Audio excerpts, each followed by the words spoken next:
Fragged Empire is one of those sort of sprawling mega sci-fi RPGs that is focused on combat and filled with a deep in-game history and original alien species. And there are more than a few of those out there, but this one landed on my radar after its creator, Wade Dyer from Australia, reached out to me about covering the second edition.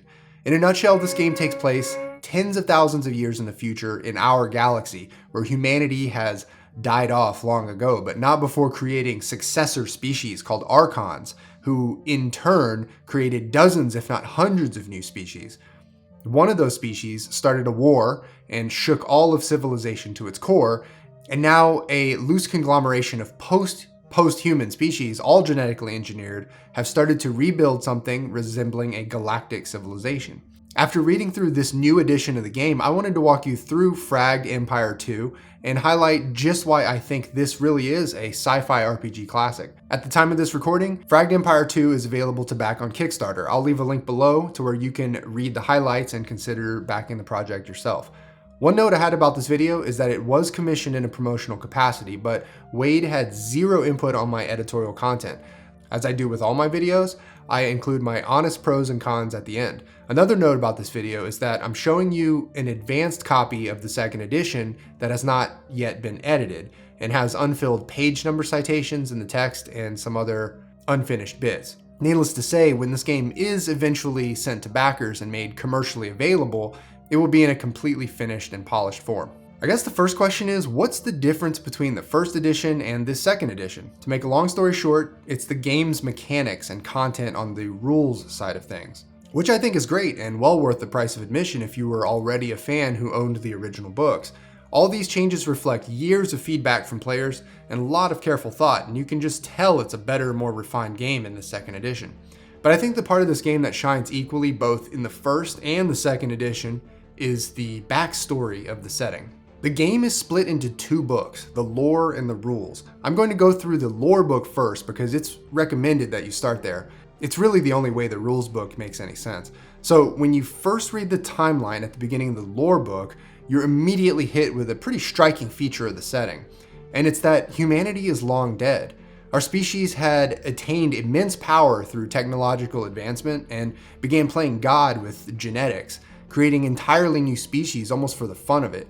As populations across multiple planets began to slip into laziness and ignorance, an elite cabal of humans created the Archons, a successor species that was meant to be better than humans in every way.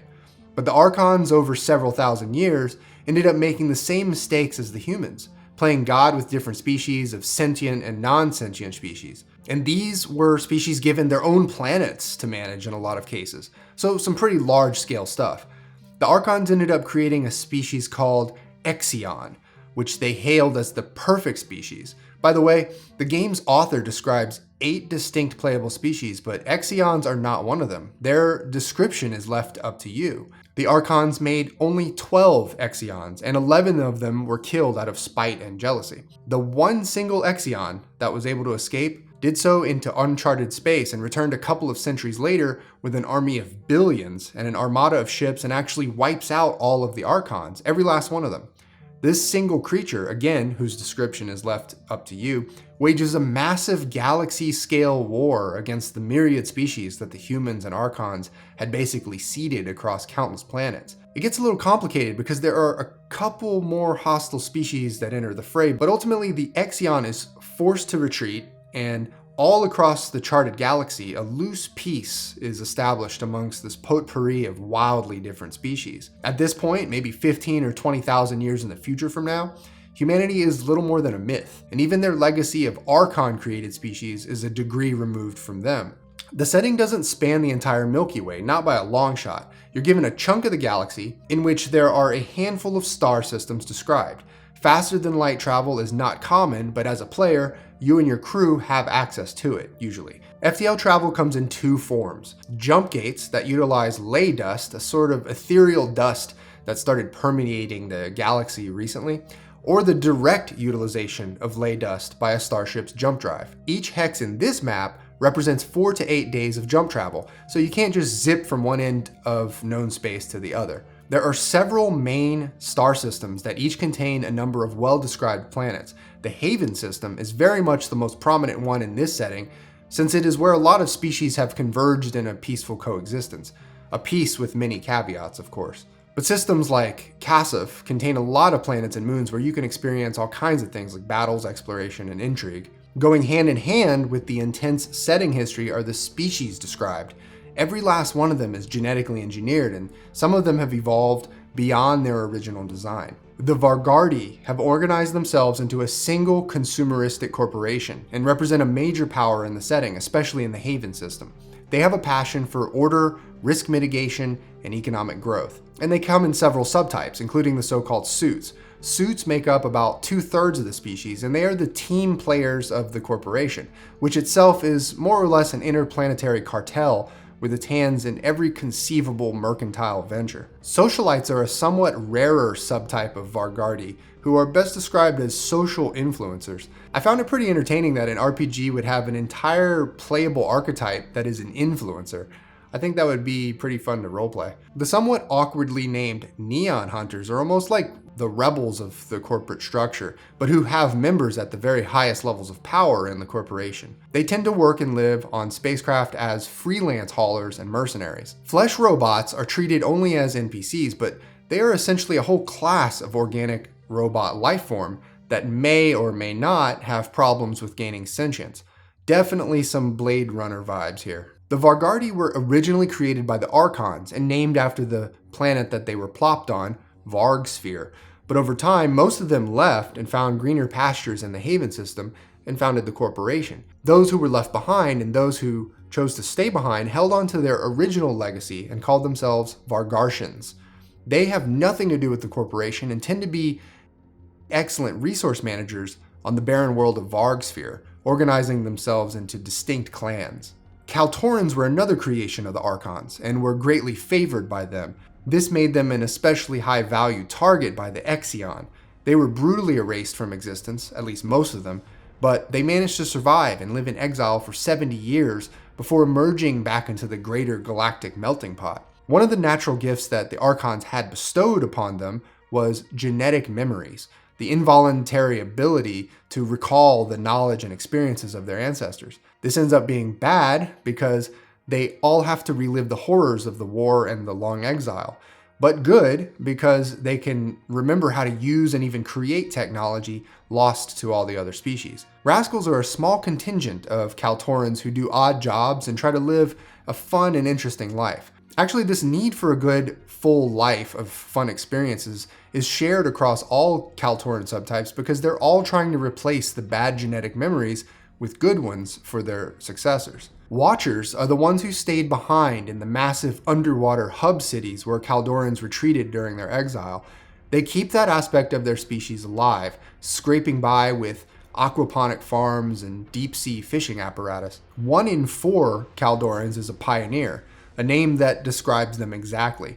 They band together in those underwater hub cities, then launch out of the sea in makeshift space vessels, and then land on distant planets to settle. They tend to find spots where they can mine valuable minerals to sell in order to eke out a new existence. A very small percentage of Kaldorans are vagabonds, who are wild and impulsive types who usually end up as space pirates. If left to their own devices, they can slip into the darkness of their genetic memories and end up embracing some of the darker aspects of their ancestors, including cannibalism and slavery. And finally, there are the Dark Tribes, Kaldorans who live in pitch-black depths of the underwater hub cities of their ancestor exile planet. These folks are completely feral, blind by generations of darkness, but with a hyper-powerful sense of hearing. They are almost exclusively cannibalistic and hostile to anyone outside of their own tribe.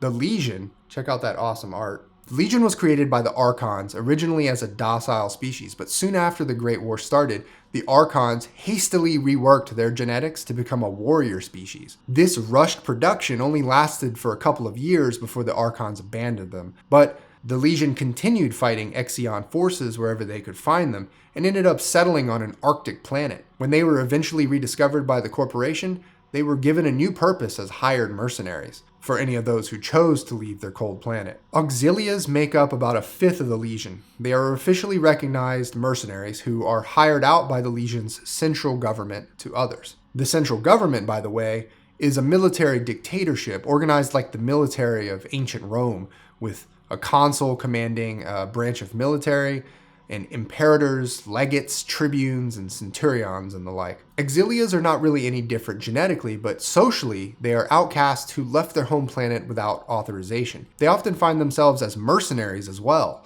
but without the support of their home government. Some of them are welcome to come back to the fold as long as they weren't deserters or classified as pirates. Nomads are a small portion of the Legion who live on the Arctic planet of Cerberus Prime, all divided into proud and noble clans of hunter-warriors. They, like all of the Legion species, have to manage a genetic condition called inner fire, which is a hunger for action and exertion. They ride and command huge Serbion hounds. Actually, these hounds can be found throughout the charted galaxy, but Legion nomads are the only ones who are known to have domesticated them in huge numbers. The vast army of billions that the Exion used to wage war against the galaxy was called the Nephilim, which it created during its 200-year exile. But even after the Exion lost the war and was forced to retreat, the Nephilim remained. A large contingent of them went dormant on a toxic world called Eden. This so-called brood was led by a 30-foot-tall spider-like creature called the Dev-Wiich, who was a genetically engineered lieutenant to the Exion itself. When the corporation accidentally woke up the Dev-Wiich recently, it immediately commanded its brood of Nephilim to build up a city on Eden and basically establish a new culture. But instead of reigniting a war with all the other species, the Dev-Wiich has tried only to selectively fight against a few ultra-hostile elements and otherwise maintain peace with the galactic civilization as it stands. But the fact is, this Eden brood has enough firepower to take out all the other species if it wanted to, and this causes a lot of tension amongst the species in the setting. Genocrats here are supposed to be genetically and intellectually superior to most other Nephilim. They are not chosen by their physical appearance, but simply by merit. When one is identified as a genocrat, they have full control of a contingent of Nephilim under them, who will follow them to their death. The Dev-Wiich, that giant spider general, is considered the arch-genocrat, created to lead a whole brood of Nephilim to destroy the Kaldorans back during the Great War. Gargantuans make up a small portion of the Eden brood and act as the heavy frontal fighting force. They have the ability to biologically shut down if they take on too much damage and essentially get resurrected by a fellow Gargantuan at the loss of memory and personality. The Tenebris are an even smaller sliver of the Nephilim of the Eden brood and come in a variety of sizes. But what they all have in common is that they are scientific geniuses. In the attempt to forge lasting relations with other species, Tenebris work in the laboratories of other species to help with research and development. Most of them have the ability to create a variety of acids and chemicals inside their bodies, and some can even balloon up and float around. Emissaries are the Eden brood's attempt to establish trust with other species and create cultural connections. Instead of presenting as a monstrous form, these very rare specimens of Nephilim are humanoid in appearance, and their brains are designed to experience greater empathy and social connection than normal. The Oni brood was also created by the Exion, but they're sort of a huge problem now. They were designed to excrete biofuel for organic starships, but after the war, they ended up splitting off and developing a brutal culture of slavery and violence. As long as an Oni keeps eating, they don't stop growing. And these giants live on massive, very hard to destroy space vessels. Also running around in space are little pint-sized pirates, originally created by the Archons. They were originally created to be lab assistants, but after being enslaved by the Oni for a time, they go flying around as space buccaneers with anger in their little hearts. When humanity was at the brink of extinction, one clan among them made a desperate bid at survival. They uploaded hundreds of millions of human consciousnesses into a virtual world called the Palantor Network. So even as these millions of human bodies died, their minds lived on in this network. And it was good for a few centuries or so, until during the Great War, when the Archons were so desperate for an upper hand against the Exion, they built a breed of war machines called the Mechanids, but didn't have enough programming know-how to give them minds, so they started forcing the sentient minds of the Palantor network into these killing machines one by one. The end result was that the mind confined in a Mechanid would go completely insane in fulfilling its purpose as a meat space killer. In response, minds from the Palantor network began leaving the bliss of the network in order to occupy normal android bodies to shepherd network nodes away from the spreading Mechanid scourge, and to rescue as many minds as they could in one way or another. Now, Palantir are a people split between hidden network servers and real-life robotic bodies, trying everything they can to muster resources and allies to protect those servers from the seemingly unstoppable Mechanid menace that continues to plague civilization. Whereas the Nephilim of the Eden Brood are deliciously ambiguous bad guys in the setting, the Mechanids are just bad guys. They are autonomous killing machines, originally programmed to kill all traces of Exion and its forces, but now target all sentient biological life without any exception. They come in several different size classes, ranging from small to entire facilities and spacecraft, and they offer a really straightforward enemy to fight against if you're not into grappling with moral consequence. Well, except that they each have a Palantir consciousness crammed inside of them. So, the Ursi were created by the Archons as a variety of anthropomorphic animals, but what you largely get in the setting are the feline humanoids. But really, you can pick any animal you want is the idea. They weren't regarded as very special by the Archons, and at one point in the past became isolated and eventually wiped out. But an invisible, omnipresent, supernatural being called the All-Being resurrected this species, and they were able to reestablish themselves mostly on a jungle planet. The All-Faith are members of the Ursi who follow the main path canon of All-Being worship, which is about 70% of the species. Religion is inextricably bound with their culture, and they're able to wield so-called All-Power, one of half a dozen sources of arcane power in the setting. The Twylinger were created by the Archons for the specific job of gathering energy from a triple star. During the Great War, they were mostly exterminated, and the few remnants ended up as space nomads. These travelers eventually discovered a planet where an energy-based life form they called the Farron lived. Over time, the Twylinger and the Farron merged into the Twyfar, a species that embraces beauty and aesthetics and organize themselves in harmonious supertribes called symphonies. You can almost think of Twyfar as stand-ins for elves in the setting, since there is a lot of overlap here. In the case of the members of the Phoenix Symphony, they are explorers, navigators, and mystics. Dragon Symphony are warriors who utilize the Farron energy being inside of them for powerful attacks. And the Ifriti Symphony are outcasts who have not been able to harmonize the Twylinger-Farron relationship inside of them. Disturbingly, the relationship inside is described as always being abusive, with either one side or the other being the aggressor. There are some other symphonies as well, and generally they are in harmony with each other, with the exception of the Seraphim Symphony. The Zhao were created by the Archons as a bioweapon late in the Great War. It was meant to devour all biological matter on a planet before devouring itself into oblivion. On one planet, a blob of Zhao became so big that it attained self-awareness, but instead of devouring itself, it managed to split itself into smaller parts and avoid starvation. These smaller Zhao each retained their own identity and developed a culture and language. Individual Zhao all wear a mask as a means of identity and as a way to humanize themselves, for lack of a better word. The organics make up the majority of the species, and like all members of the entire species, they have to be very careful about how much they eat. The more they eat, the larger and more intelligent they become, but there's a threshold where if they become too large, their hunger overtakes rational thought and they basically become a monster blob that has to be killed with fire. Since a Zhao's form is made of materials that they eat, it's possible for entirely synthetic-looking forms to emerge. The so-called chromes are composed of metal and other dense space junk material, which, in the setting, due to their density, also make them more intelligent. Wilders are Zhao who choose to take on monstrous forms and live on the edge of society.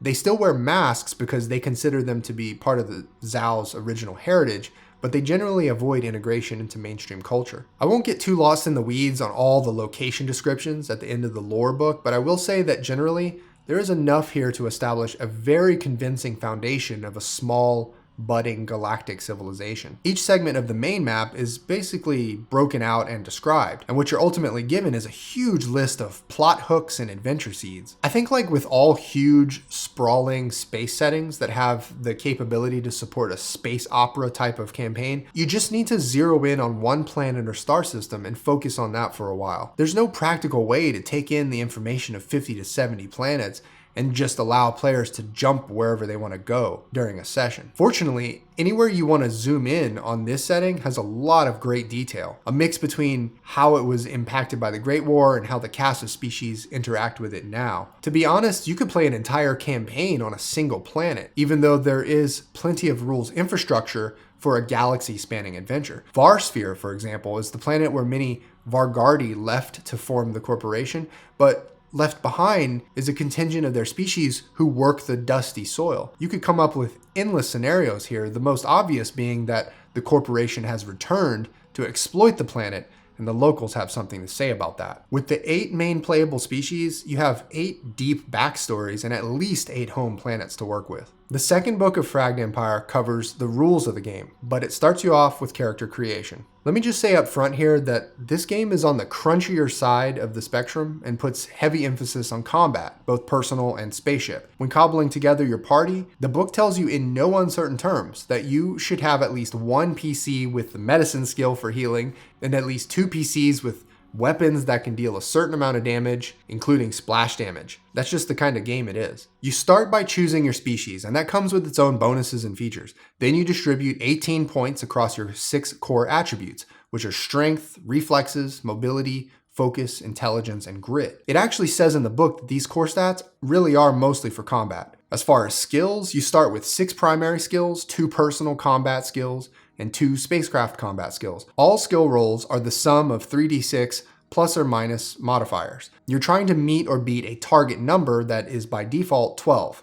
If you exceed or fail whatever the target number is by 4, there is a positive or negative unexpected consequence. There's actually a handy table here that describes a variety of such consequences. Anytime you roll up a 6 on the dice, you can spend it to activate a strong hit, which itself may have other requirements depending on what you're rolling for. One very interesting aspect of the game is that you have potential access to one of several primary sources of arcane power. All power from the All-Being, ancestral memories, Farron, anti-grav, psionics, vivomancy, and Zao body morphing. Several of these are very specific to the species that you chose for your character, but at any rate, they come into play when you make a skill or acquisition roll, expanding the risks and rewards. The effect of adding an arcane power to a roll ends up being narrative or mechanical depending on the situation, but in each case, there is at least one weapon or piece of gear that the PC can acquire that utilizes the power itself. As for failure with arcane power in play, it's always narrative in nature. For example, if you fail trying to use Farron, that energy creature living in all Twyfar, then the Farron inside unexpectedly affects the environment due to a misunderstanding. Or if you fail while trying to use psionics, there's a strange psionic effect on the surrounding area. Vivomancy is a weird one. It's not really a source of power, but rather a pseudomorphing, shape-shifting, sludge-like creature that forms an emotional bond with your character, but always acts like a spoiled child. It needs to be pampered and fed snacks all the time and doesn't respond well to discipline. But when you need it, it can heal wounds, form into temporary tools or limbs, and just generally get you out of a tight pinch. Traits are aspects of characters and spaceships that give them their uniqueness while adding bonuses to rolls whenever they apply. Complications are like negative traits, and you start with one and pick up a new one every 5 levels. Some are only associated with certain species. There are 12 of these to choose from, and they pretty much run the gamut from physical or mental condition to guilt to bad reputation. Drive complications are a lot like complications that offer both a penalty and a bonus in certain situations. There are dozens of these to choose from. Resources and influence are both abstractions represented by point pools. Instead of actual currency counting, you have a resource value. That value is never spent, but rather allocated to certain things. When you allot resource points, you tie them up in that thing and they can't be used elsewhere. Likewise, influence is allotted in the same fashion, where you can loan out the points to get some social or other kind of benefit, but you tie those points up. Acquisition rolls are how characters get new stuff like items and services, and they work like skill rolls, except you have to spend a spare time point to make the roll. Expensive stuff can have a high difficulty rating to beat, cost resource points, and even stat points. I think that bears repeating. Sometimes you have to temporarily reduce one of your core attributes in order to acquire something. But stat damage is pretty common in this game, as we'll come to find out. One more thing to mention in this chapter is that players will occasionally get downtime, and that comes either during long jump travel segments or just between important scenes. During downtime, PCs can do a whole menu of things, including heal endurance and attribute points, tune up their equipment with acquisition rolls, and gain research points with acquisition rolls meant to symbolize study. Equipment in this game is meant to be very customizable with limitless modifications to guns and outfits as long as you can make the acquisition rolls. You can have up to 3 weapons, 1 outfit, and 1 utility. A utility is an item or ability that grants a unique power that's usually passive, and you can carry as many other miscellaneous items as your equipment slots will allow. There are 2 categories of combat in Fragged Empire, which is a distinction I found pretty interesting. The so-called important combats take place on a grid with miniatures or character markers if you're using a virtual tabletop. Distances and terrain types and cover and all that are tracked for precise tactical calculations. But minor combats are resolved without any maps or anything, just a few skill rolls and that's that. Each character gets to do 2 actions during their turn, and there are 6 actions to choose from. These are important enough that they are all included on the second page of your character sheet, along with 4 special actions or sub-actions that can also be taken. Since important combats are tactical in nature, there's a lot of attention given to terrain types and movement rates, much like a war game. As far as attacking, you need to succeed an attack roll versus the target's defense to hit them. Each weapon has a hit dice value that tells you the number of d6s you can roll to see if you hit.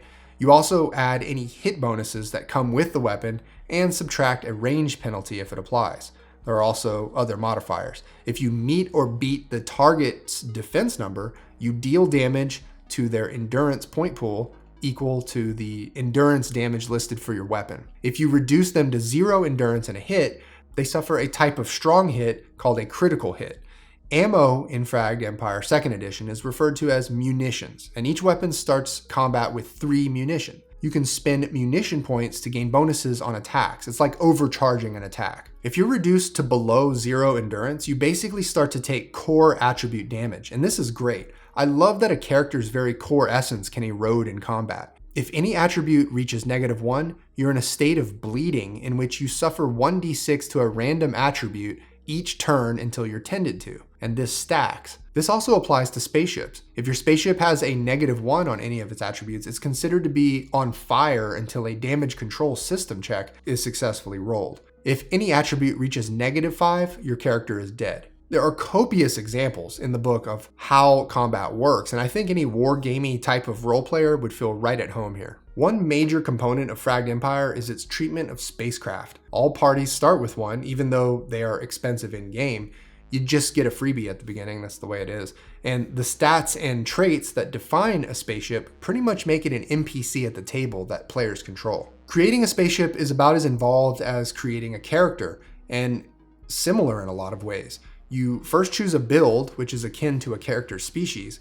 A build determines size, shape, and origin of a craft. Then you distribute 18 points across 6 core attributes: hull, engine, crew, power, CPU, and sensors. These range from 0 to 5. Then you choose up to 1 trait per attribute, as well as weapons and subsystems, paying for each of those by allocating PC influence points and making acquisition rolls. There is a whole slew of substats for a ship as well, and every last one of them plays a part in ship-to-ship combat. As far as FTL travel, PC ships are almost always supposed to have jump drives that allow for jump travel.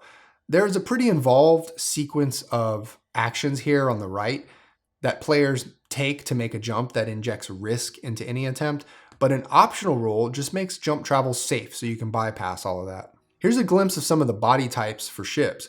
From left to right, there's an Oni freighter complete with feces engine, then a Kaltoran vessel cobbled together from spare parts. In the middle is a Nephilim warship. I may not have mentioned it before, but all Nephilim vessels are organic living creatures. I've always loved that convention in sci-fi. Then on the top right, there is a Remnant hauler.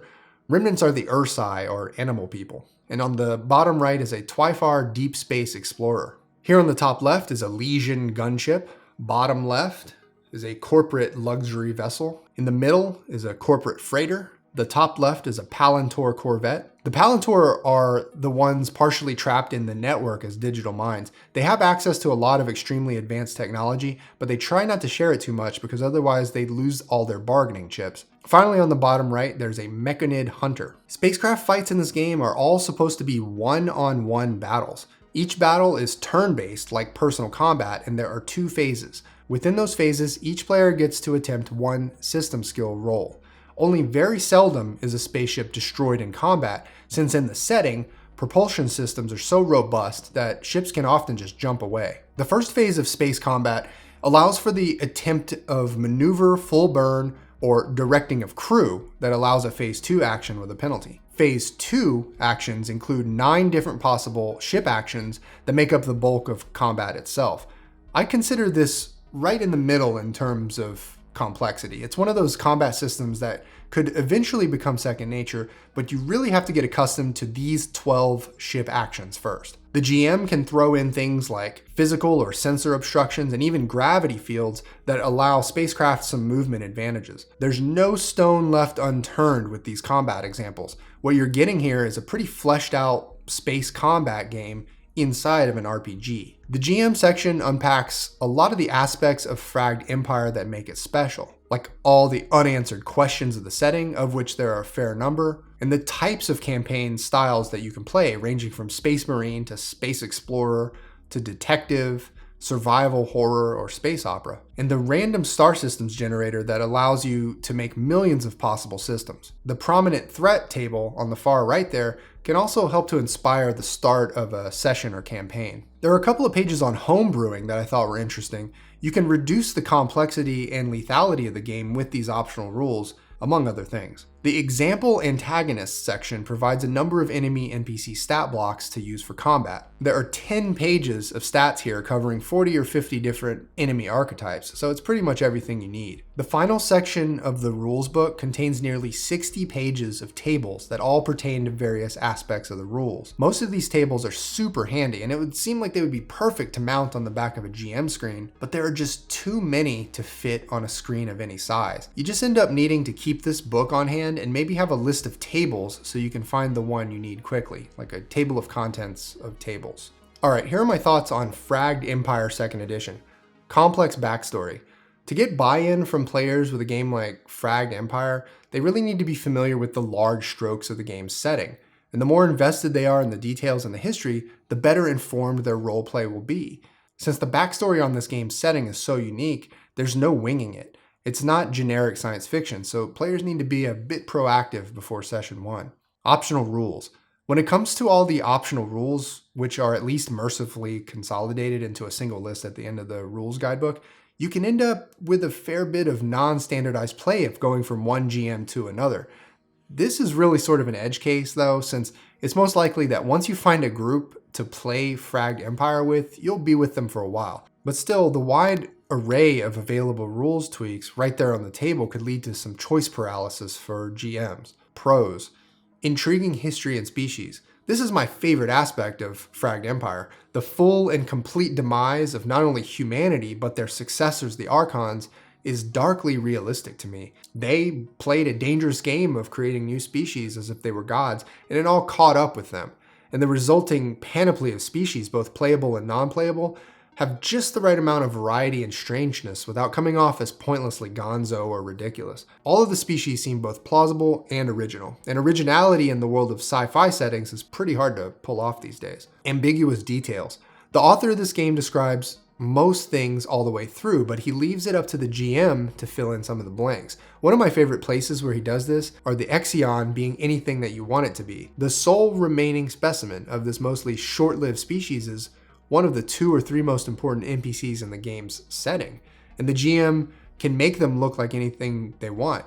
Another place where I love that the GMs can take reins is the variety of Nephilim floating around out there. This is a huge window of opportunity for GMs to construct virtually any kind of strange, mysterious, dangerous creature to inject into a campaign. The reason this is all notable is because much of the setting is already established and described, and yet, in the end, it's your game where you fill in some pretty important blanks. Artwork.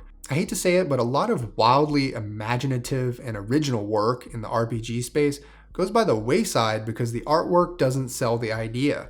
That's not the case here, where you get a huge number of beautifully rendered portraits of the various main species.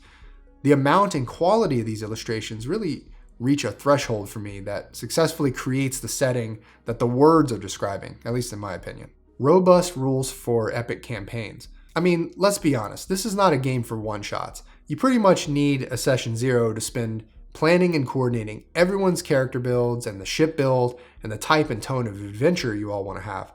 The rules are deep and the combat is involved, but that means that if everyone tucks in for the long haul adventure, there's a satisfying amount of depth to the rules that can make that rewarding. This is especially true when it comes to the customizability of the gear and the possible ship modifications. GM support. GM sections are taken for granted these days, but I do think that the one for this game, including the dozens of pages on locations in the lore book and the section of lists, would be really helpful for any GM in constructing and running a campaign. Like I mentioned at the top, Fragged Empire 2 is live on Kickstarter at the time of this recording, and I've got a link below for you to check it out. I do think that this game goes down as a sci-fi RPG classic due to the lore and the fully baked rules that are now polished in this new edition. I've also left a link to the official Fragged Empire Discord server, where you can pretty much get any question answered about the game from a very friendly community. Let me know in the comments if you've played Fragged Empire and how it went. Thanks for watching. See ya.